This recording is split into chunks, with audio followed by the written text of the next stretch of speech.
मैं मध्यम वर्ग से आता हूं। मैं मध्यम वर्ग से आता हूं। इस देश की अर्थव्यवस्था में महत्वपूर्ण भूमिका निभाता हूं। फिर भी सरकार किसी की भी हो दोस्तों, हमेशा बस में ही ठगा जाता हूं। मैं मध्यम वर्ग से आता हूं। ना मैं गरीब हूं ना मैं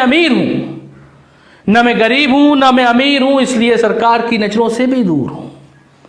ना मैं गरीब हूं ना मैं अमीर हूं, इसलिए सरकार की नजरों से भी दूर हूं। इस देश की अर्थव्यवस्था का मुख्य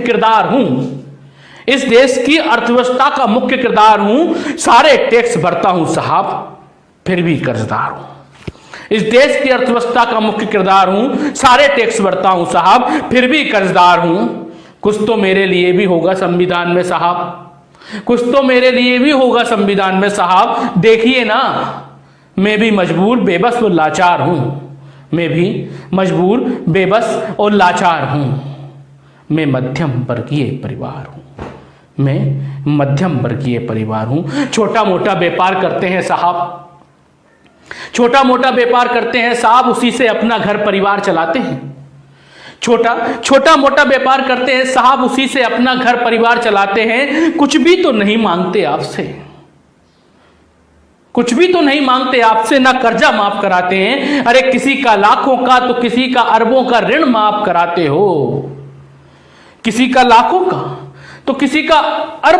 माफ कराते हो। मेरा तो किसी योजना में जिक्र भी नहीं करते साहब, कौन सी दुश्मनी निभाते हो।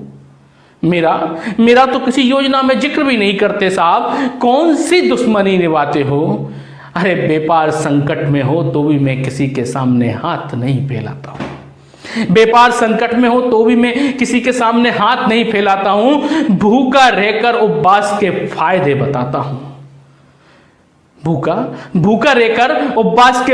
बताता हूं। किसी से उम्मीद नहीं कर सकता, मैं किसी से उम्मीद नहीं कर सकता, फिर भी मैं सबकी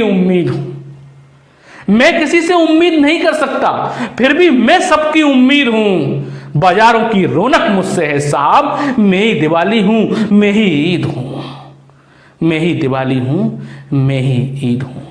जो जीएसटी आपको आज तक समझ ना आई, हम हमारी बात नहीं कर रहे, आपको भी समझ में नहीं आई साहब। जो जीएसटी आपको आज तक समझ ना आई, हम उस पर काम करते हैं। आपके वेतन और भत्ते समय से निकल सके, इसलिए टैक्स भरते हैं। गरीबों के हितों की योजनाओं का हम स्वागत करते हैं। फिर भी आप सब हमें नजरअंदाज करते हैं। बस एक निवेदन करना चाहता हूं साहब कि मध्यम वर्ग पर भी कुछ ध्यान दीजिए कि अमीरों और गरीबों के बीच का पिसता हुआ दर्द हूं। मुझ पर भी ध्यान दीजिए साहब, मैं मध्यम वर्ग हूं। और अंत में दोस्तों, जाते जाते दो पंक्तियां और कहना चाहता हूं कि जिस दिन इस देश से मध्यम वर्ग खत्म हो जाएगा, सरकार की नीतियां ऐसी चल रही हैं कि मध्यम वर्ग का खत्म होना तय है।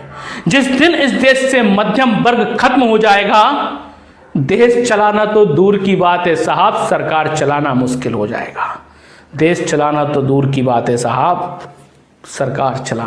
जाएगा।